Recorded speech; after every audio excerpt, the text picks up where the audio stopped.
Hello everyone, welcome back to the channel. I am Rudra, NEET Biology expert. Welcome to another video of rapid revision series. आज हम बात करने वाले human reproduction की। Human reproduction की अगर हम बात करें तो एग्जाम के पॉइंट ऑफ व्यू से बहुत इंपॉर्टेंट चैप्टर है। 3 से 4 क्वेश्चन आपके नीट के एग्जाम में पूछे जाते हैं, वहीं 6 से 7 मार्क्स का क्वेश्चन आपके बोर्ड के एग्जाम में आता है, तो बहुत ही इंपॉर्टेंट चैप्टर है। आज हम इस वीडियो में इसको बहुत ही इफेक्टिव वे में बहुत ही कम समय में रिवाइज करने वाले हैं, ताकि आप अपने बोर्ड के एग्जाम में, नीट के एग्जाम में बहुत ही अच्छा मार्क्स स्कोर कर सकें। चलिए बात करते हैं रिप्रोडक्शन की। What is reproduction? Production of an organism offspring similar to itself called reproduction. Similar to itself का मतलब हुआ अगर ह्यूमन का बच्चा है तो ह्यूमन की तरह दिखेगा, वहीं अगर एलिफेंट का बेबी होगा, एलिफेंट की प्रोजनी हुई तो क्या होगा, वो एलिफेंट ही होगा। Similar to itself. Reproduction are 2 type, sexual reproduction and asexual reproduction. Sexual reproduction में 2 पेरेंट इन्वॉल्व होते हैं, एक मेल पेरेंट एक female parent. Female parent female gamete का फॉर्मेशन करती है, मेल पेरेंट मेल गैमेट का फॉर्मेशन करता है। मेल गैमेट फीमेल गैमेट दोनों आते हैं, आपस में मिलते हैं और एक सिंगल सेल जाइगोट का फॉर्मेशन करते हैं। ये जो सिंगल सेल जाइगोट होता है, इसके अंदर फर्दर डिवीजन होता है, कन्वर्ट हो जाता है मल्टी सेलुलर के अंदर, और after converting into multi cellular ये डेवलप होता है एक प्रोजनी के अंदर, और after a certain period of time, जिसको हम गेस्टेशन पीरियड कहते हैं, एक फुल्ली मैच्योर प्रोजनी का डेवलप बर्थ होता है, जिसे हम पार्चुरेशन कहते हैं। इस पूरे प्रोसेस को नाम दिया जाता है सेक्सुअल रिप्रोडक्शन। वहीं एसेक्सुअल रिप्रोडक्शन की अगर हम बात करें तो यहाँ पे केवल एक पेरेंट इन्वॉल्व होता है, यहाँ पे गैमेट का फॉर्मेशन नहीं होता है। जो प्रोजनी होती है वो एग्जैक्ट सिमिलर होती है पेरेंट के, लेकिन सेक्सुअल रिप्रोडक्शन की अगर हम बात करें तो सेक्सुअल रिप्रोडक्शन में क्या होता है, वेरिएशन देखने को मिलता है। वेरिएशन जो आता है वो सेक्सुअल रिप्रोडक्शन से होता है, क्योंकि यहाँ पे 2 पेरेंट के गैमेट आपस में मिल रहे हैं और इनके अंदर फर्टिलाइजेशन हो रहा है। दोनों के कैरेक्टर क्या होते हैं, जाइगोट के अंदर आते हैं, प्रोजनी के अंदर आते हैं, इसीलिए यहाँ पे पेरेंट और प्रोजनी के अंदर वेरिएशन देखने को मिलता है। लेकिन एसेक्सुअल रिप्रोडक्शन में कोई भी वेरिएशन देखने को नहीं मिलता है, एग्जैक्ट सिमिलर होते हैं पेरेंट के। आज हमें बात करने वाले हैं ह्यूमन रिप्रोडक्शन की। ह्यूमन रिप्रोडक्शन की अगर बात करें तो यहाँ पे सेक्सुअल रिप्रोडक्शन देखने को मिलता है। ह्यूमन एक बीवी पैरासार्जियम है। बीवी पैरासार्जियम ऐसे आर्जियम होते हैं जो कि डायरेक्ट क्या करते हैं, एक बेबी को बर्थ देते हैं, लेकिन अगर वो कोई अंडे को बर्थ दे रहे हैं तो क्या होगा, वो भी पैरासार्जियम कहलाते हैं। लेकिन जो ह्यूमन होता है एक भी पैरासार्जियम है। तो चलिए बात करते हैं ह्यूमन रिप्रोडक्शन की। ह्यूमन रिप्रोडक्शन की अगर बात करें, यहाँ पे एक मेल होता है एंड एक फीमेल होती है। मेल के अंदर मेल गैमेट स्पर्म का फॉर्मेशन होता है, फीमेल के अंदर फीमेल गैमेट ओवम का फॉर्मेशन होता है। दोनों आपस में मिलते हैं, फर्टिलाइजेशन होता है, और after fertilisation single cell zygote का फॉर्मेशन होता है। इस सिंगल सेल जाइगोट के अंदर फर्दर डिवीजन होता है फीमेल के अंदर, और इस प्रोसेस को नाम दिया जाता है क्लीवेज। क्लीवेज की अगर हम बात करें तो ये कन्वर्ट हो जाता है सिंगल सेल से मल्टी सेलुलर के अंदर। 2 से 8 सेल के स्टेज मॉडुलर स्टेज कहलाता है, वहीं 16 to 32 सेल स्टेज ब्लास्टुलर स्टेज कहलाता है। आफ्टर कन्वर्टिंग इनटू ब्लास्टुलर स्टेज ये पहुंचता है यूट्रस के पास। यूट्रस में इसका इम्प्लांटेशन होता है, और आफ्टर इम्प्लांटेशन इसके अंदर डिफरेंशिएशन होता है, 2 पार्ट के अंदर कन्वर्ट हो जाता है। आउटर के अंदर ब्लास्टोसिस्ट एंड इनर की तरफ इनर सेल मास। जो इनर सेल मास होता है डिफरेंशिएट हो जाता है 3 लेयर के अंदर, एक्टोडर्म, एंडोडर्म एंड मेसोडर्म के अंदर। यही तीनों लेयर बॉडी के मैक्सिमम ऑर्गन का फॉर्मेशन करते हैं, एंड जिससे after a 9 month of period, जिसको हम गेस्टेशन पीरियड कहते हैं, एक फुल्ली डेवलप एम्ब्रियो का बर्थ होता है। इस प्रोसेस को नाम दिया था पार्चुरेशन। यह होता है पूरा का पूरा सेक्सुअल रिप्रोडक्शन इन ह्यूमन। अब हम बात करते हैं इसको डिटेल में। सबसे पहले ह्यूमन रिप्रोडक्टिव सिस्टम में मेल रिप्रोडक्टिव सिस्टम, जो रिप्रोडक्टिव सिस्टम होता है सिचुएटेड होता है पेल्विक रीजन के अंदर। पेल्विक रीजन वो होता है एब्डोमिनल कैविटी के जस्ट बाद का जो रीजन होता है उसको पेल्विक रीजन कहते हैं। मेल रिप्रोडक्टिव सिस्टम भी पेल्विक रीजन के अंदर सिचुएटेड होता है, और फीमेल रिप्रोडक्टिव सिस्टम भी पेल्विक रीजन के अंदर सिचुएटेड होता है। मेल रिप्रोडक्टिव सिस्टम की अगर हम बात करें तो यहाँ पे इंक्लूड होता है पेयर ऑफ टेस्टिस, जिसको हम प्राइमरी सेक्स ऑर्गन भी कहते हैं। This is the primary sex organ in male. Primary sex organ वो ऑर्गन होते हैं जो कि डायरेक्ट गैमेट का फॉर्मेशन करते हैं। जैसे टेस्टिस की बात करें तो स्पर्म का फॉर्मेशन कर रहा है ह्यूमन मेल के अंदर, वहीं ओवरी की बात करें तो ओवम का फॉर्मेशन कर रहा है फीमेल के अंदर। तो टेस्टिस मेल के अंदर प्राइमरी सेक्स ऑर्गन हो गया, एंड ओवरी फीमेल के अंदर प्राइमरी सेक्स ऑर्गन हो गया। साथ में कुछ एसेसरी डक्ट भी आती हैं, जो कि या तो स्पर्म के फॉर्मेशन में हेल्प करती हैं, स्पर्म के मैच्योरेशन में हेल्प करती हैं, या तो ट्रांसपोर्टेशन में हेल्प करती हैं। कौन कौन से आती हैं? सबसे पहला आता है rete testis. Rete testis, vasa efferentia, vasa efferentia, vas deferens and epididymis, epididymis. ऐसे डक्ट या तो ट्रांसपोर्टेशन में हेल्प करते हैं या फिर मैच्योरेशन में हेल्प करते हैं, उनको नाम दिया जाता है एक्सेसरी डक्ट। कुछ आते हैं ग्लैंड्स। ग्लैंड्स की अगर हम बात करें तो सबसे पहला जो ग्लैंड है वो है सेमाइनल वेसिकल, सेमाइनल वेसिकल जो कि सेमाइनल फ्लूइड का सिक्रेशन करता है। Prostate gland, prostate gland prostatic fluid का सिक्रेशन करता है। And bulbo urethral gland, bulbo urethral gland, जो बल्बो यूरेथ्रल ग्लैंड होता है ये सिक्रेट करता है एक फ्लूइड को जो कि लुब्रिकेशन ऑफ पेनिस में हेल्प करता है during the coitus and path of sperm यानी कि यूरेथ्रा को क्लीन करने का काम करता है। इसका जो नेचर होता है वो एल्कलाइन नेचर का होता है। वहीं जो हम बात करें यूरेथ्रा जो होता है उसके अंदर यूरिन की वजह से एसिडिक नेचर आ जाता है, तो अगर उसके अंदर क्या हो जाएगा स्पर्म डायरेक्ट चलाएगा तो स्पर्म डेथ हो सकता है, इसीलिए उसको क्लीन करने का काम करता है बल्बो यूरेथ्रल ग्लैंड का सिक्रेशन। तो ये तो बात हो गई ग्लैंड की। साथ में कुछ एक्सटर्नल जेनाइटेलिया की अगर हम बात करें तो एक्सटर्नल जेनाइटेलिया जो मेल के अंदर पाया जाता है तो पहला है scrotum. Scrotum. Scrotum is a bag-like, pouch-like structure situated outside the body cavity. Body cavity के बाहर सिचुएटेड होता है, बैग लाइक ये स्ट्रक्चर होता है। और इसी बैग लाइक स्ट्रक्चर के अंदर हमारा जो टेस्टिस होता है वो भी सिचुएटेड होता है। स्क्रोटम के अंदर क्यों सिचुएटेड होता है? क्योंकि टेस्टिस को स्पर्म फॉर्मेशन के लिए 2 से 2.5 degree Celsius less than body temperature, ये नॉर्मल बॉडी टेम्परेचर से, यानी कि 37 डिग्री सेल्सियस हमारी बॉडी का टेम्परेचर है, तो उससे 2 से 2.5 डिग्री सेल्सियस यानी 35.5 डिग्री सेल्सियस क्या चाहिए, टेम्परेचर चाहिए स्पर्म फॉर्मेशन के लिए। तो सबसे पहला स्ट्रक्चर है स्क्रोटम, सेकंड स्ट्रक्चर है penis. Penis penis is a cylindrical muscular structure which help in the insemination process and ejaculation in copulation. A copulation में हेल्प करता है, इंसेमिनेशन में हेल्प करता है पेनिस। ए मेल का एक्सटर्नल जेनाइटेलिया हो गया। अब बात करते हैं सबसे पहले प्राइमरी सेक्स ऑर्गन टेस्टिस के बारे में। Human reproductive system located in the pelvic region, याद रखना है, चाहे मेल की बात करें चाहे फीमेल की बात करें, दोनों का रिप्रोडक्टिव सिस्टम पेल्विक रीजन के अंदर सिचुएटेड है। लेकिन मेल के अंदर जो प्राइमरी सेक्स ऑर्गन है टेस्टिस वो सिचुएटेड है outside the body cavity, scrotum के अंदर, बैग लाइक स्ट्रक्चर के अंदर। वहीं फीमेल के अंदर ओवरी की अगर हम बात करें तो जो ओवरी सिचुएटेड होता है वो एब्डोमिनल कैविटी के अंदर सिचुएटेड होता है, आगे हम बात करने वाले हैं। Next, scrotum help in the maintaining the lower temperature of the testis about 2 to 2.5 degree Celsius less than the normal body temperature. ये 2 से 2.5 degree Celsius less than normal body temperature maintain करने का काम करता है। कैसे समझें?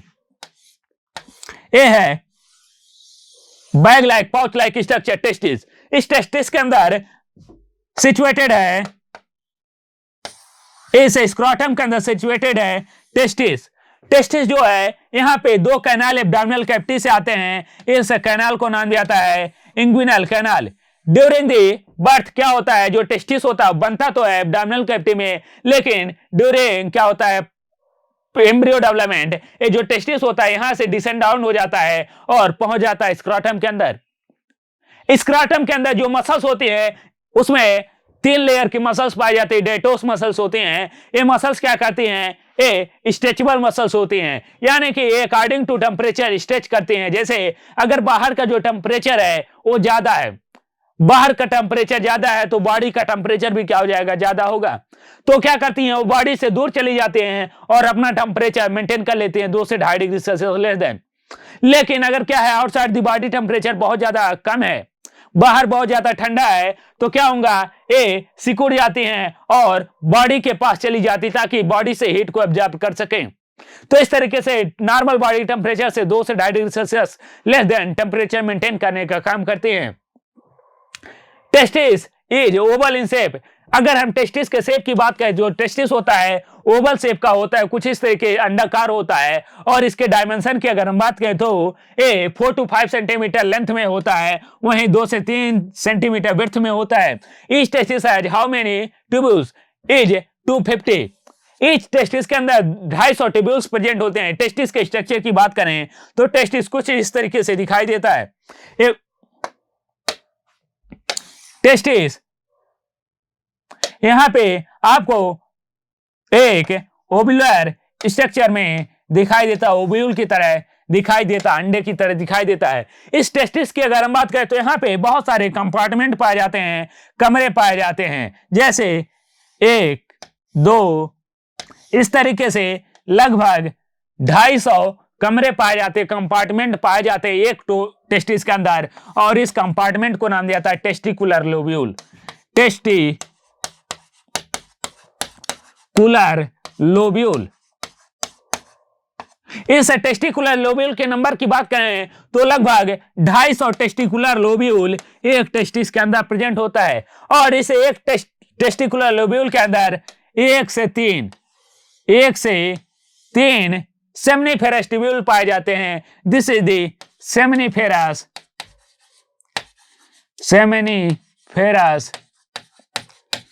ट्यूब्यूल। और इनके नंबर की अगर हम बात करें तो इनका जो नंबर होता है 1 2 3 इन ईच टेस्टिकुलर लोब्यूल, यानी कि अगर हम एक टेस्टिस के अंदर बात करें तो 250 से 750 सेमनीफेरस ट्यूब्यूल पाए जाते हैं, और सेमनीफेरस ट्यूब्यूल ही वो एक्चुअल साइट होता है जहां पे स्पर्म को बनाने वाले सेल यानी कि स्पर्मेटोगोनिया प्रेजेंट होते हैं, उनको लाइन करते हैं। स्पर्मेटोगोनिया जो लाइन करते हैं वो इस सेमनीफेरस ट्यूब्यूल के अंदर ही करते हैं। इस सेमनीफेरस ट्यूब्यूल के अंदर स्पर्मेटोगोनिया पाए जाते हैं और सर्टोरी सेल पाए जाते हैं। आउटसाइड द सेमनीफेरस ट्यूब्यूल जो कैविटी होती है उसको इंटरस्टिशियल स्पेस कहा जाता है, उसके अंदर बहुत सारे सेल पाए जाते हैं, जैसे कि सर्टोली सेल। ये जो सर्टोली सेल होते हैं यहाँ पे ये स्पर्म के मैच्योरेशन में हेल्प करते हैं, स्पर्म को एनर्जी प्रोवाइड करने का, न्यूट्रिशन प्रोवाइड करने का काम करते हैं। नेक्स्ट हम बात करते हैं glans penis is covered by a loose fold of skin called foreskin. Glans penis is external genitalia, male external genitalia. कुछ है इस तरीके से सिलेंड्रिकल मास लाइक स्ट्रक्चर है। इस सिलेंड्रिकल मास लाइक स्ट्रक्चर को नाम दिया जाता है पेनिस। ये जो पेनिस होता है एक मस्कुलर स्ट्रक्चर होता है, इसके अंदर बहुत सारे मसल्स प्रेजेंट होती हैं जो कि वस्कुलर मसल्स होते हैं, और इस मसल्स के अंदर क्या होता है, इसका काम होता है ये इरेक्शन में हेल्प करते हैं। पेनिस के इरेक्शन में हेल्प करते हैं ताकि ये इंसेमिनेट कर सकें, ये कॉपुलेट कर सकें। पेनिस के इरेक्शन में और कॉपुलेशन में हेल्प करते हैं। यहाँ पे जो आगे सबसे ब्रॉड पार्ट होता है, एक स्वेलिंग पार्ट होता है, इसको नाम दिया जाता है glans penis. This is the glans penis. Glans penis के ऊपर एक पेयर्ड फोल्ड स्ट्रक्चर पाया जाता है, स्किन पाई जाती है। इस पेयर्ड फोल्ड स्ट्रक्चर को, स्किन को नाम दिया जाता है four skin. This four skin is a movable structure, ये मूव कर सकता है। एंड ये जो फोर मस्कुलर स्ट्रक्चर होता है ये पूरा का पूरा यूरेथ्रा के ऊपर फैला होता है। ये जो लाइन होती है इसे को नाम दिया जाता है urethra is a common passage for the sperm, semen and the urine.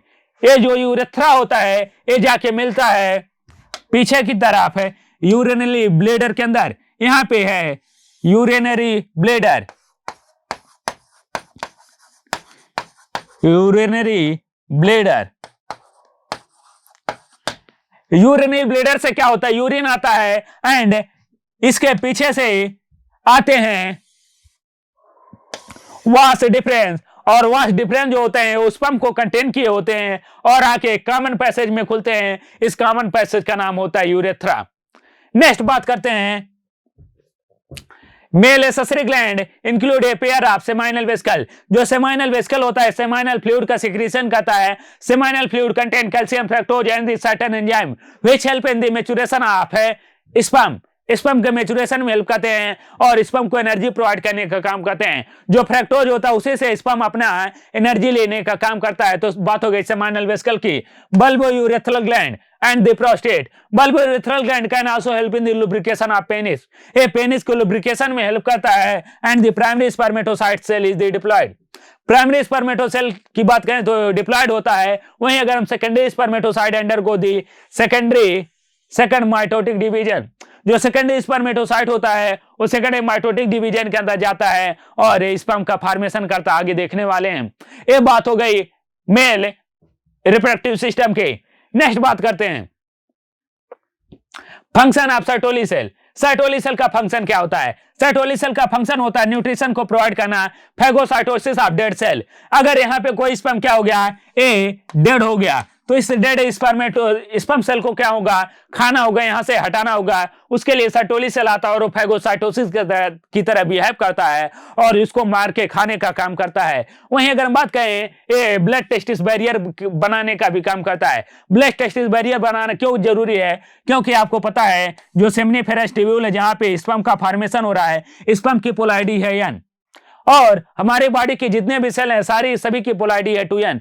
तो ये जो n है हमारा इम्यून सिस्टम इसको फॉरेन सेल ना समझ ले, फॉरेन बॉडी ना समझ ले। अगर n होगा इससे डायरेक्ट ब्लड के कांटेक्ट में आएगा तो इसको हमारा इम्यून सिस्टम फॉरेन सेल समझ लेगा और इसको मार देगा। इसीलिए एक ब्लड टेस्टिस बैरियर बनाने की जरूरत होती है जो कि इसको डायरेक्ट ब्लड के कांटेक्ट में नहीं आने देता, वो भी बनाने का काम करता है Sertoli cell.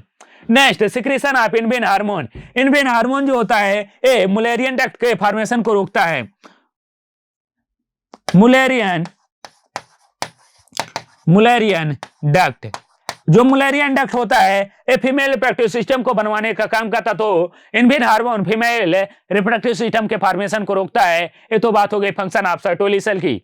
Next spermiation. Spermiation means releasing of the sperm from the seminiferous into the Sertoli cell into the lumen of the seminiferous tubule and the from the seminiferous tubule। क्या होता है? ये है seminiferous tubule। इस seminiferous tubule के अंदर पाए गए Sertoli cell। इस seminiferous tubule के अंदर पाए गए Sertoli cell। इस Sertoli cell के ऊपर यहां पे लगे हुए हैं स्पर्मेटोसाइट सेल। स्पर्मेटोसाइट सेल से कन्वर्ट हुआ ए बना स्पर्म। स्पर्म जाके धस जाता है इस सर्टोली सेल के अंदर और यहाँ पे इसका मैच्योरेशन होता है, उसको न्यूट्रिशन मिलता है। जैसे यहाँ पे मैच्योर हो जाता है, न्यूट्रिशन मिलते हैं, ये क्या होता है इस ल्यूमन के अंदर कूद जाता है। यहाँ पे ए मैच्योर स्पर्म आ गया ल्यूमन के अंदर। अब ल्यूमन के अंदर आ गया, यहां से बाहर निकलेगा और सेमिनिफेरस ट्यूब्यूल से बाहर निकलने के बाद इस प्रोसेस को नाम दिया जाता है spermiation. Formation of sperm is called spermiation. यहां पे एक और टर्म आता है आपको जानना जरूरी है, ejaculation. Ejaculation ejaculation ejaculation means होता है release of semen, release of semen outside the male body। Male body के outside release of semen is called ejaculation. Next term is insemination. Insemination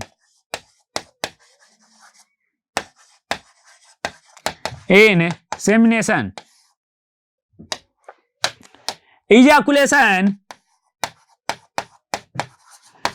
ejaculation in female genital tract।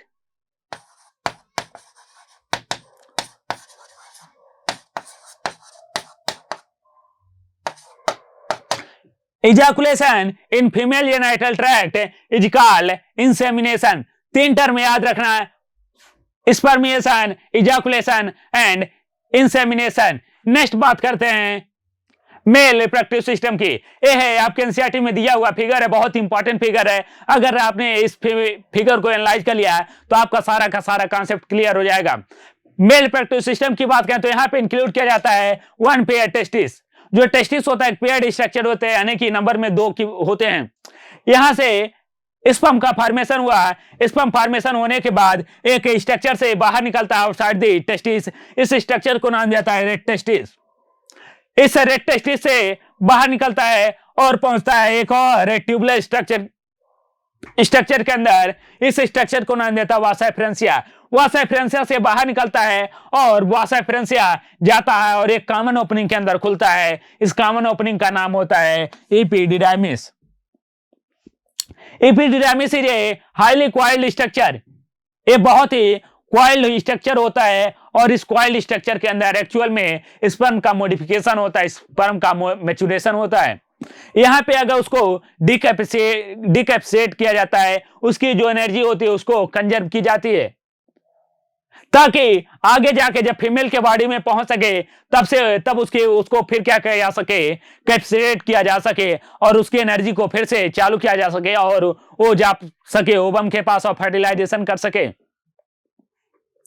तो maturation and modification जो होता है वो epidermis के अंदर होता है। एपिडर्मिस से निकलता है और जाता है एक ब्रॉड पार्ट के अंदर। इसका नाम होता है वास डिफरेंस। जो वास डिफरेंस होता है ये यूरिनरी ब्लेडर के पीछे से आता है। ये कुछ इस तरीके से है। ये है पूरा स्ट्रक्चर यूरिनरी ब्लेडर कुछ इस तरीके से सिचुएटेड है और ये है यूरेथ्रा। इस तरीके से समझे, ये यूरेथ्रा है, ये यूरिनरी ब्लेडर है और इस तरीके से यहाँ पे क्या है, ए प्रॉक्सिमल एंड है, ए डिस्टल एंड है। यहां से पीछे से आता है और आगे की तरफ निकल जाता है, आगे की तरफ आता है और एक कॉमन ओपनिंग के अंदर खुलता है। इस कॉमन ओपनिंग का नाम होता है यूरेथ्रा।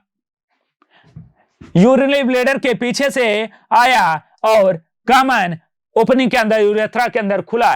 यूरेथ्रा में कुछ और ग्लैंड के सिक्रीशन आते हैं, जैसे कि सेमाइनल वेसिकल के सिक्रीशन सेमाइनल फ्लूइड, प्रोस्टेट के secretion prostatic fluid and bulbo urethral gland के सिक्रीशन, जो कि क्या करते हैं, इस पूरे के पूरे यूरेथ्रा को क्लीन करने का काम करते हैं। आफ्टर सभी मिक्स हो जाते हैं उसको नाम दिया जाता है सीमन। सीमन में आता है prostatic fluid,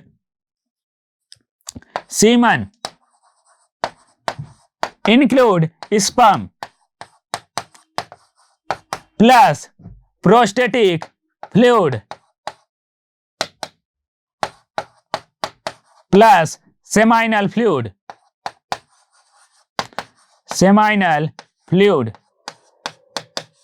prostatic fluid plus seminal fluid is equal to semen. वहां से आता है और इसे यूरेथ्रा के थ्रू होते हुए बाहर आ जाता है। इस प्रोसेस को नाम दिया जाता है इजैकुलेशन। ये तो बात हो गई मेल रिप्रोडक्टिव सिस्टम की। नेक्स्ट हम बात करते हैं फीमेल रिप्रोडक्टिव सिस्टम की। Female reproductive system contain a pair of ovary. A pair of ovary is also paired structure situated in the abdominal cavity of the female। जो ovary होता है वो फीमेल के एब्डोमिनल कैविटी में situated होता है, बनता भी वहीं है और सिचुएटेड भी वहीं पे होता है। ये जुड़ा होता है फीमेल के यूट्राइन वॉल से थ्रू दी लिगामेंट। ये लिगामेंट से अटैच होता है, जुड़ा होता है फीमेल के यूट्राइन वॉल से। ये है यूट्रस। यूट्रस की अगर हम बात करें तो यूट्रस के 3 लेयर होते हैं। एक होता है इंडोमेट्रियम, मायोमेट्रियम एंड पेरीमेट्रियम। जो इंडोमेट्रियम होता है सबसे इनर लेयर होती है, मायोमेट्रियम में ए मिडिल लेयर होती है, मस्कुलर लेयर होती है। वहीं अगर हम बात करें पेरीमेट्रियम की, ए सबसे आउटर लेयर होती है। जो इंडोमेट्रियम होता है, इंडोमेट्रियम हर महीने साइक्लिक चेंज के अंदर जाता है और इसके अंदर साइक्लिक चेंज होते रहते हैं। ए हर महीने टूट के गिरता रहता है इसके सेल और यहीं से वेजाइनल ब्लीडिंग होती है, जिसको हम मेंस्ट्रुअल साइकिल भी कहते हैं। वहीं मायोमेट्रियम की अगर हम बात करें तो मायोमेट्रियम एक मस्कुलर लेयर होता है, जिसके वजह से क्या होता है, जहां पे इम्प्लांटेशन होता है। मायोमेट्रियम के अंदर एक्चुअल में कॉन्ट्रैक्शन होता है ताकि पार्चुरेशन हो सके, स्ट्रॉन्ग कॉन्ट्रैक्शन होता है इस मायोमेट्रियम के अंदर। नेक्स्ट होता है सबसे ऊपर की पार्ट, अगर हम बात करें यूट्रस के तो पाया जाता है यूट्राइन फंडस। यूट्राइन फंडस जो होता है यहीं पे इम्प्लांटेशन मैक्सिमम देखने को मिलता है। अगर आउटसाइड द यूट्राइन कैविटी कहीं पे भी इम्प्लांटेशन हो जाए तो उसको नाम दिया जाता है एक्टॉपिक प्रेगनेंसी। यहां पे एक और टॉपिक आपको मैंने रिवाइज करवा दिया है, ectopic pregnancy. Implantation of embryo outside the uterine cavity is called ectopic pregnancy. Next आता है यूट्राइन कैविटी। यूट्रस के अंदर जो भी स्पेस होता है उसको नाम दिया जाता है यूट्राइन कैविटी। इसी यूट्राइन की कैविटी के होते हुए क्या होते हैं, जो स्पर्म होते हैं वो पहुंचते हैं ओवम के पास। ओवम के पास ओवरी से रिलीज हुआ ओवम। ओवम जैसे रिलीज होता है यहाँ पे पाया जाता है एक स्ट्रक्चर जिसका नाम है फैलोपियन ट्यूब। फैलोपियन ट्यूब के 3 पार्ट होते हैं, एक होता है isthmus, ampulla and infundibulum and fimbriae. Fimbriae की बात करें तो एक सिलिएटेड स्ट्रक्चर होता है, फिंगर लाइक स्ट्रक्चर होता है। इसको अगर हम मान लें ओवरी की, और इस ओवरी से क्या हुआ, ओवम रिलीज हुआ। जैसे ही ओवरी से ओवम रिलीज हुआ है, ये ओवरी के ऊपर क्या करते आते हैं, ऐसे तैरते रहते हैं। जैसे ही ओवम रिलीज होगा, इस ओवम को क्या कर लेंगे, तुरंत कैच कर लेंगे, एब्जॉर्ब कर लेंगे। और जैसे इसको कैच करते हैं, इसको भेज देते हैं एक broad part funnel shape structure के अंदर जिसका नाम होता है इनफंडिबुलम। इनफंडिबुलम से तैरते हुए जाते हैं एम्पुला के अंदर, और इधर से आया स्पर्म, एम्पुला के अंदर आया, स्पर्म एंड ओवम दोनों एक साथ मिले, और एक साथ मिलने के बाद यहां पे हो गया फर्टिलाइजेशन। जैसे एम्पुला के अंदर फर्टिलाइजेशन होता है, फर्टिलाइजेशन होने के बाद ये मूव करते हैं यूट्रस की तरफ, यहां पे हुआ फर्टिलाइजेशन। फर्टिलाइजेशन होने के बाद इसके अंदर कंटिन्यूअस डिवीजन होता रहता है, और ये एम्पुला यहाँ पे यूट्राइन कैविटी की तरफ मूव करते रहते हैं। जैसे यूट्राइन कैविटी के अंदर ये आके गिरते हैं, ये पहुंच जाते हैं इस वॉल के पास, और इससे जाके अटैच हो जाते हैं। जैसे अटैच होते हैं, इस प्रोसेस को नाम दिया जाता है इम्प्लांटेशन। इस प्रोसेस को नाम दिया जाता है इम्प्लांटेशन। नेक्स्ट आते हैं हम यूट्राइन कैविटी के नीचे एक पार्ट होता है सर्विक्स। सर्विक्स ये ब्राइडर पार्ट, एंड उसके नीचे आते हैं सर्वाइकल कैनाल। उसके बीच का जो लेयर होता है उसको सर्वाइकल कैनाल कहते हैं, एंड सबसे बाहर देखने को मिलता है vagina. cervix, cervical canal and vagina, this include this called birth canal। birth canal, इसी बर्थ कैनाल से क्या होता है, ड्यूरिंग पार्चुरेशन जो बेबी होता है वो एक्सप्लेड आउट होता है, बाहर रह आता है। इसीलिए इस प्रोसेस को, इससे स्ट्रक्चर को नाम दिया जाता है बर्थ कैनाल। ये तो बात हो गई फीमेल रिप्रोडक्टिव सिस्टम की। आपके एनसीईआरटी का बहुत ही इंपॉर्टेंट फिगर है ये। अगर आपने फिगर एनालाइज कर लिया तो आपको सारा क्लियर हो जाएगा। देन हम बात करते हैं ओवरी के स्ट्रक्चर की। ओवरी एक ओवुलर शेप स्ट्रक्चर होता है। उसके इंटरनल स्ट्रक्चर की बात करें तो वहां पे पाए जाते हैं बहुत सारे प्राइमरी फॉलिकल। oogenesis जो होता है, oogenesis में क्या होते हैं, प्राइमरी फॉलिकल इन्वॉल्व होते हैं। प्राइमरी फॉलिकल के अंदर डिफरेंशिएशन होता है, एक कन्वर्ट हो जाते हैं सेकेंडरी फॉलिकल के अंदर। सेकेंडरी फॉलिकल फर्दर डिफरेंशिएशन होता है और कन्वर्ट हो जाता है टर्सरी फॉलिकल के अंदर। टर्सरी फॉलिकल के अंदर और डिफरेंशिएशन होता है, एक कन्वर्ट होते हैं ग्रेफियन फॉलिकल के अंदर। एंड ग्रेफियन फॉलिकल जब मैच्योर हो जाता है, इसके अंदर यहाँ पे ए फट जाता है और यहां से एक मैच्योर ओवम बाहर आ जाता है। वहीं अगर हम बात करें, यहाँ पे कुछ और स्ट्रक्चर पाए जाते हैं, जैसे कि corpus luteum. Corpus luteum secrete hormone called progesterone, which help in the maintaining the pregnancy and help in the uterine change in the uterine cycle and ovarian cycle। ये ovarian cycle में change करने का काम करता है, वहीं uterine cycle में भी चेंज करने का काम करता है। ये तो बात, साथ में कुछ ब्लड वेसल्स पाए जाते हैं, नर्व वेसल्स भी पाए जाते हैं इस ओवरी के अंदर। ये तो बात हो गई ओवरी के स्ट्रक्चर की। Next is female external genitalia. Female external genitalia include mons pubis। First external genitalia mons pubis। mons pubis is a fatty cushion like structure which include some hair called pubic hair। यहाँ पे pubic hair भी पाए जाते हैं। एक fatty tissue होता है, गद्देदार tissue होता है। उसके बाद आता है labia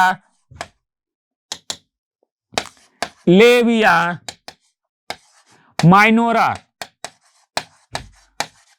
and labia majora. This is a paired fold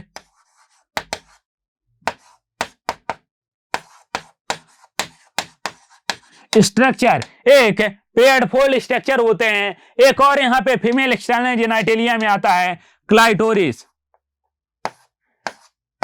clitoris, clitoris की अगर हम बात करें, this is the finger like structure, finger like structure homologous to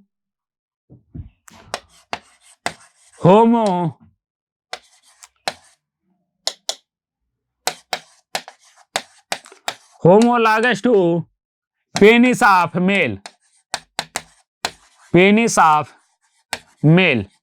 A male के पेनिस के होमोलॉगस होता है, कुछ इस तरीके का स्ट्रक्चर होता है, पेयर्ड फोल्ड स्ट्रक्चर है। ए है फीमेल का एक्सटर्नल जेनिटलिया, अंदर की तरफ पाया गया एक लेबिया माइनोरा एंड बाहर की तरफ पाया गया लेबिया मेजोरा। जहां पे लेबिया माइनोरा एंड मेजोरा एक दूसरे से मिलते हैं, यहीं पे एक छोटा सा फिंगर लाइक स्ट्रक्चर पाया जाता है। इसी फिंगर लाइक स्ट्रक्चर को नाम दिया है क्लाइटोरिस।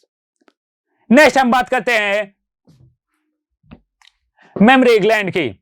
मेमरी ग्लैंड जो होता है, ए फीमेल का, ऑल फीमेल मैमल का सेकेंडरी सेक्सुअल कैरेक्टर होता है। Presence of A functional mammary gland is the characteristic feature of all female mammals. अगर फंक्शनल मेमरी ग्लैंड है तो फीमेल का कैरेक्टरिस्टिक फंक्शन है, वहीं अगर एक मेमरी ग्लैंड प्रेजेंट है वो मैमल्स का कैरेक्टरिस्टिक है। अगर मेमरी ग्लैंड के अंदर की बात करें तो एक फैटी फोल्ड स्ट्रक्चर होता है, फैट का बना हुआ टिश्यू होता है इसके अंदर, जो कि मिल्क के फॉर्मेशन में हेल्प करता है, मिल्क के फॉर्मेशन को करवाने का काम करता है। यहां पे बहुत सारे हार्मोन इन्वॉल्व होते हैं, जैसे प्रोलैक्टिन, ऑक्सीटोसिन। जो प्रोलैक्टिन होता है ये मिल्क फार्मिंग हार्मोन होता है, वहीं ऑक्सीटोसिन जो होता है मिल्क इजेक्टिंग हार्मोन होता है। मेमरी ग्लैंड की अगर हम पाथ की बात करें कि मिल्क का फॉर्मेशन किस पाथ से होता है, तो उसके लिए आता है मेमरी एल्बुलाई, मेमरी टिब्यूल के बाद आता है mammary duct and mammary ampulla, lactiferous duct and सबसे बाहर क्या होता है, ये आता है निप्पल के पास। और निप्पल से क्या होता है, जो बेबी होता है मिल्क को सक आउट कर लेता है। ये होता है पाथ ऑफ मिल्क। यहां से क्वेश्चन पूछे जा सकते हैं, पाथ ऑफ मिल्क से किस तरीके से मिल्क का फॉर्मेशन होता है। Next is menstrual cycle. अभी हम बात करते हैं मेंस्ट्रुअल साइकिल की।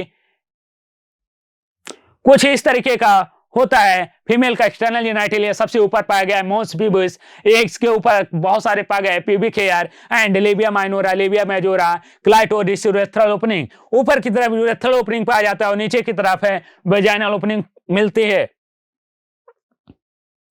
मेमरी ग्लैंड की अगर हम बात करें तो यहां पे कुछ इस तरीके से फैटी टिश्यू पाए जाते हैं, जिस फैटी टिश्यू के अंदर क्या होता है, मिल्क का फॉर्मेशन करता है, और ये है path of milk. Next is spermiation, spermatogenesis की अगर हम बात करें तो स्पर्मेटोजेनेसिस जो होता है मेल के अंदर प्यूबर्टी पे शुरू हो जाता है, वहीं अगर हम फीमेल के अंदर बात करें तो फीमेल के अंदर अर्ली एम्ब्रियोनिक लाइफ में शुरू हो जाता है। प्यूबर्टी पे अगर हम बात करें मेल के अंदर क्या क्या चेंजेस होते हैं, तो यहाँ पे बहुत सारे चेंजेस देखने को मिलते हैं। सबसे पहले अगर हम बात करें स्पर्मेटोजेनेसिस में कैसे होता है, स्पर्मेटोगोनियम सबसे पहला सेल आता है, स्पर्मेटोगोनियम जो कि लाइन करता है हमारे सेमनीफेरस ट्यूब्यूल को। सेमनीफेरस ट्यूब्यूल को लाइन करने के लिए आता है स्पर्मेटोगोनियम, उसके अंदर डिफरेंशिएशन होता है, ग्रोथ करता है और ये कन्वर्ट हो जाता है प्राइमरी स्पर्मेटोसाइट के अंदर। यहाँ पे होता है माइटोसिस, याद रखना माइटोसिस होता है, कन्वर्ट होता है प्राइमरी स्पर्मेटोसाइट के अंदर। अब प्राइमरी स्पर्मेटोसाइट के अंदर पहली बार क्या हुआ, मियोसिस फर्स्ट हुआ, और मियोसिस फर्स्ट होने के बाद ये कन्वर्ट हो गया सेकेंडरी स्पर्मेटोसाइट के अंदर। यहाँ पे जो यह इसकी पोलाइडी है वो 2n है, और प्राइमरी स्पर्मेटोसाइट की भी पोलाइडी 2n है। जैसा कि मैंने शुरुआत में ही बताया था, प्राइमरी स्पर्मेटोसाइट 2n होता है, लेकिन जो सेकेंडरी स्पर्मेटोसाइट होता है वो क्या होता है, n होता है। और वहां पे पहली बार क्या होता है, मियोसिस देखने को मिलता है। यहाँ पे हुआ मियोसिस फर्स्ट, अब सेकेंडरी स्पर्मेटोसाइट के अंदर होता है मियोसिस सेकेंड, और ये कन्वर्ट हो जाता है 4 स्पर्मेटिड के अंदर। 4 स्पर्मेट के अंदर ये कन्वर्ट हो गया, इस स्पर्मेट के अंदर डिफरेंशिएशन होता है और ये कन्वर्ट हो जाता है एक स्पर्म के अंदर, मैच्योर स्पर्म के अंदर। इस प्रोसेस को नाम दिया जाता है जेनेसिस, मेल के अंदर स्पर्मेटोजेनेसिस। वहीं oogenesis की अगर हम बात करें तो जो oogenesis होता है वो फीमेल के अंदर होता है। oogenesis स्टार्ट होता है during the early embryonic life. Early embryonic life के अंदर ओगोनियम का फॉर्मेशन हो जाता है। ड्यूरिंग द फीटल लाइफ है बिफोर द बर्थ, बहुत सारे ओगोनियम का फॉर्मेशन हो गया एंड आफ्टर बर्थ है इनके अंदर क्या होता है, माइटोसिस होता है। माइटोसिस में डाटर सेल, डाटर ओगोनियम बनते हैं। यहाँ पे डाटा इंसाइट में लिखा हुआ है लगभग 60,000 से 80,000 ओगोनियम फॉर्म होते हैं। 60,000 से 80,000 ओगोनियम का फॉर्मेशन होता है, उसके अंदर ग्रोथ होता है। सबसे पहले बनता है प्राइमरी oocyte। प्राइमरी oocyte के अंदर क्या होता है, मियोसिस फर्स्ट होता है। यहाँ पे मियोसिस डिवीजन होता है एंड आफ्टर प्यूबर्टी क्या होता है, ए कन्वर्ट हो जाता है, 2 सेल के अंदर डिवाइड हो जाता है। पहला सेल होता है फर्स्ट पोलर बॉडी एंड दूसरा से होता है सेकेंडरी oocyte। यहाँ पे जो फर्स्ट पोलर बॉडी होता है ये बहुत ही खास सेल है। इसके अंदर साइटोप्लाज्म निग्लिजिबल होता है, ये डिस्ट्रॉय हो जाता है। और सबसे बड़ा जो सेल होता है बनता है वो होता है सेकेंडरी oocyte। इसके अंदर फर्दर क्या होता है, आफ्टर फर्टिलाइजेशन यहाँ पे डिवीजन होता है। जो प्राइमरी oocyte है ये अरेस्ट हो जाता है एट मेटाफेज 2 के अंदर। मेटाफेज 2 के अंदर ये अरेस्ट हो जाता है। जैसे ही एक स्पर्म आके इसको टच करता है, अब यहाँ पे सेकंड माइटोटिक डिवीजन कंप्लीट होता है और सेकंड मियोसिस डिवीजन जैसे ही कंप्लीट होता है ये कन्वर्ट हो जाता है एक सेकेंडरी oocyte के अंदर, सेकंड पोलर बॉडी के अंदर और एक ओवम के अंदर, एक ओवम के अंदर एंड एक सेकेंडरी oocyte के अंदर। ये तो बात हो गई oogenesis की। oogenesis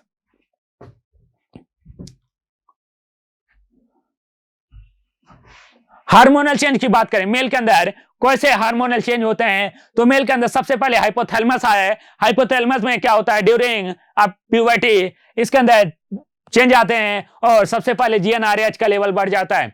जीएनआरएच जैसे ही बढ़ता है ये एक्टिवेट करता है इंटीरियर पिट्यूटरी को, और इंटीरियर पिट्यूटरी 2 हार्मोन को एक्टिवेट करता है, LH luteinising hormone and FSH follicular stimulating hormone. LH करता है एक्ट है इंटेस्टिशियल सेल पे और ये टेस्टोस्टेरोन का रिलीज करवाता है। जो टेस्टोस्टेरोन होता है ये स्पर्मेटोजेनेसिस में हेल्प करता है, स्पर्मेटोजेनेसिस करवाने का काम करता है।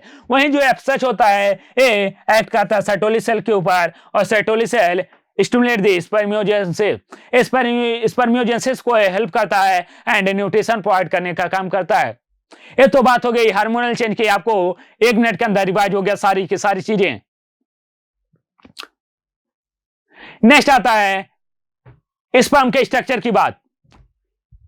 जो स्पर्म होता है, स्पर्म मेनली 3 पार्ट से मिलकर बना होता है, head, middle piece and tail. Head की बात करें तो यहाँ पे पाए जाते हैं क्रोमोसोम एंड न्यूक्लियस। जो क्रोमोसोम होता है एक, इसके अंदर बहुत सारे डाइजेस्टिव एंजाइम प्रेजेंट होते हैं। वहीं अगर हम न्यूक्लियस की बात करें तो न्यूक्लियस जो होता है ये भी हेड पार्ट के अंदर होता है और ये कंटेन क्रोमोसोम। न्यूक्लियस के अंदर क्रोमोसोम होते हैं जिनका नंबर होता है 23 यानी कि यान।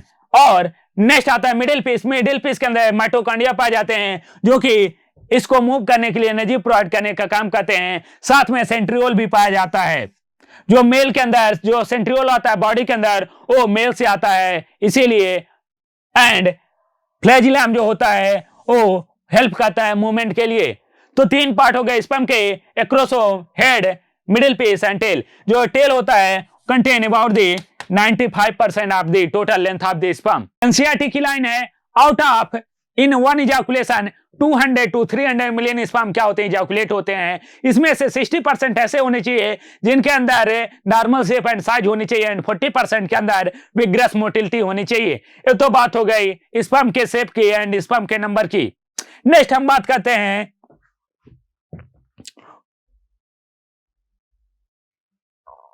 मेंस्ट्रुअल साइकिल के बारे में। मेंस्ट्रुअल साइकिल की अगर हम बात करें तो फीमेल के अंदर प्यूबर्टी पे स्टार्ट होती है यानी कि 13 to 14 ईयर स्टेज पे स्टार्ट होती है। मेंस्ट्रुअल साइकिल की एक खास बात होती है ये अल्टर भी कर सकती है अपने नंबर को। जैसे अगर स्ट्रेस कंडीशन हुआ तो अल्टर हो जाएगा, 28 दिन से 30 दिन हो जाएगा, 32 दिन हो जाएगा या फिर कम हो जाएगा।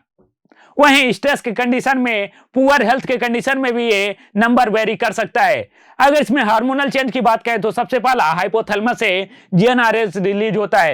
ये जो जीएनआरएच होता है इंटीरियर पिट्यूटरी पे एक्ट करता है, एलएच एंड एफएसएच हार्मोन को सिक्रीट करवाता है। एलएच एक्ट करता है ओवरी के ऊपर एंड यहाँ पे ओवेरियन साइकिल चलता है। वहीं अगर हम बात करें जैसे ओवेरियन साइकिल चलता है यहाँ पे फॉलिकल के अंदर चेंज होता है, सेकेंडरी एंड टर्सरी फॉलिकल बनते हैं जहां से रिलीज होता है प्रोजेस्टेरॉन एंड एस्ट्रोजन। जो एस्ट्रोजन होता है ये फीमेल सेक्स हार्मोन होता है। इसको कैसे याद रखेंगे, एस्ट्रोजन यानी कि फीमेल के अंदर बन रहा है।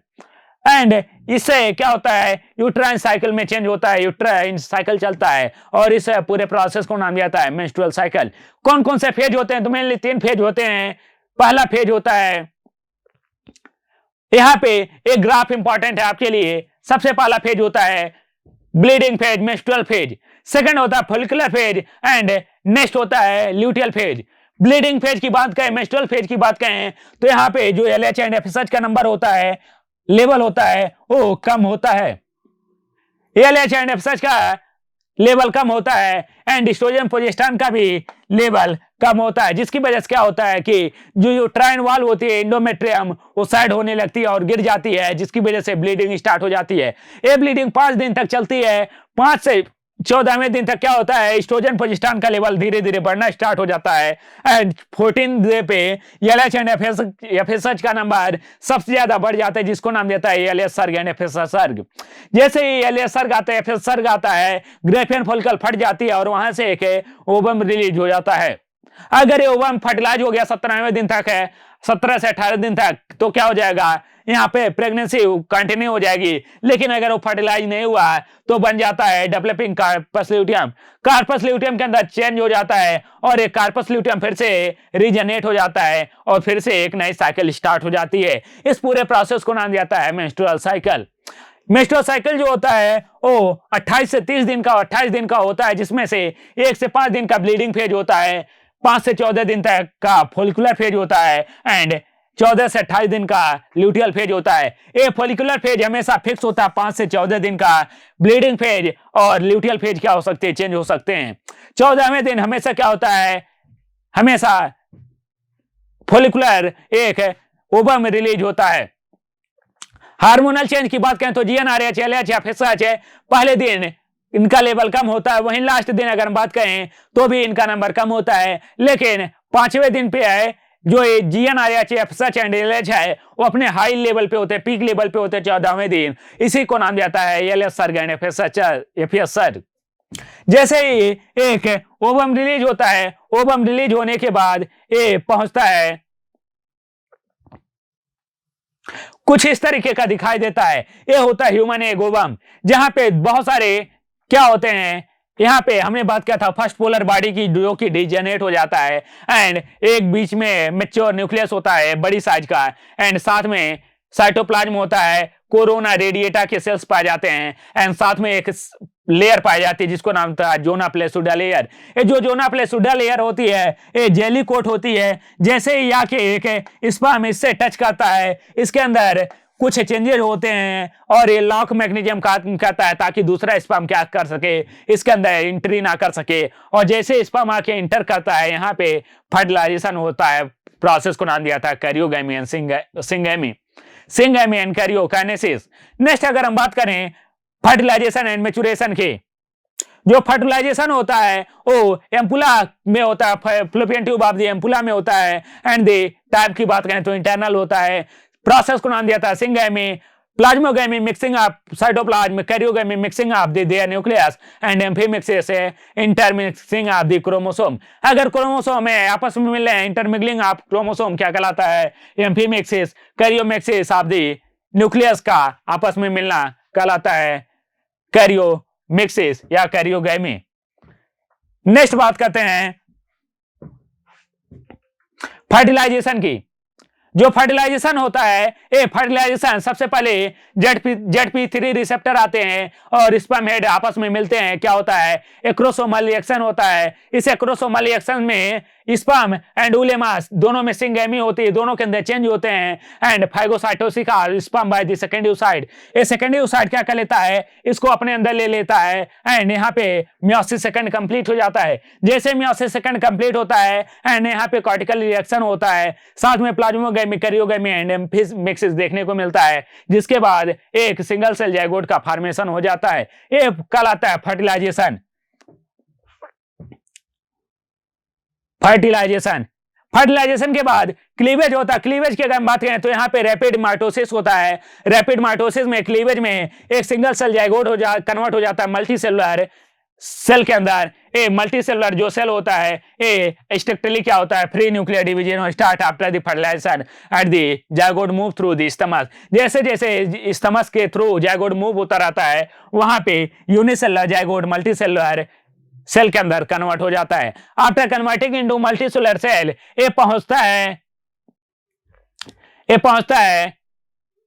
कन्वर्ट होता है ये टू टू 8 सेल के अंदर मॉडुला कहते हैं एंड 8 to 16 सेल के अंदर ब्लास्टुला कहते हैं। जैसे ब्लास्टुला के अंदर कन्वर्ट होता है ये पहुंचता है यहाँ पे ब्लास्टोसिस्ट के अंदर, और ब्लास्टोसिस्ट से ये आगे पहुंचता है कुछ इस तरीके से इम्प्लांटेशन होता है। इम्प्लांटेशन के अंदर क्या होता है, जो मायोमेट्रियम होता है ये मायोमेट्रियम घेर लेता है इस एम्ब्रियो को, और जैसे मायोमेट्रियम घेर लेता है यहाँ पे डेवलप हो जाता है एक एम्ब्रियो का इम्प्लांटेशन कहलाते हैं।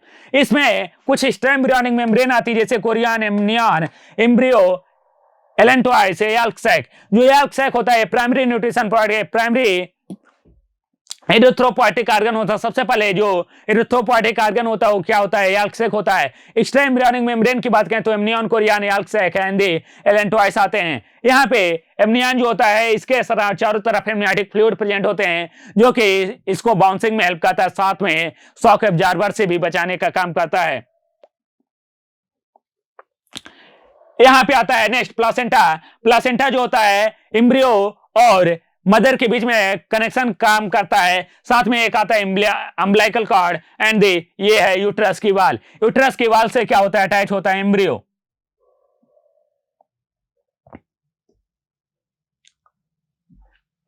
सिग्नल अब एक 9 मंथ के बाद एक मैच्योर बेबी का डेवलप हो चुका है। अब इसको क्या करना है, बाहर आना है, जिस प्रोसेस को नाम देता है पार्चुरेशन। पार्चुरेशन के लिए जो सिग्नल मिलता है वो मिलता है fully develop foetus and placenta से। एंड यहाँ पे क्या होता है, यूट्राइन कॉन्ट्रैक्शन होता है। जैसे यूट्राइन कॉन्ट्रैक्शन होता है यहाँ से पॉजिटिव फीडबैक जाता है, ऑक्सीटोसिन रिलीज होता है। ऑक्सीटोसिन जैसे रिलीज हुआ और कॉन्ट्रैक्शन बढ़ा, क्योंकि ऑक्सीटोसिन क्या करता है, कॉन्ट्रैक्शन करवाने का काम करता है, कॉन्ट्रैक्टिंग हार्मोन होता है। यहाँ पे जैसे ऑक्सीटोसिन रिलीज होता है और कॉन्ट्रैक्शन होता है, फिर से पॉजिटिव फीडबैक जाता है और ऑक्सीटोसिन रिलीज होता है एंड इस तरीके से ऑक्सीटोसिन का एक लेवल बहुत ज्यादा बढ़ जाता है and expulsion of the foetus.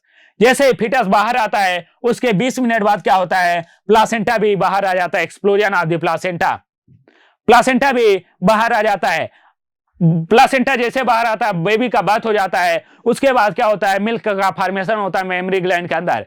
जो मेमरी ग्लैंड के अंदर मिल्क का फॉर्मेशन होता है उसे 1 से 5 दिन तक के जो मिल्क होता है, येलो कलर का फ्लूइड होता है, उसको नाम दिया जाता है कोलेस्ट्रम। इस कोलेस्ट्रम के अंदर एंटीबॉडी पाई जाती है, आईजी एंटीबॉडी, जो कि बच्चे के इम्यून सिस्टम में हेल्प डेवलप करने में हेल्प करती है।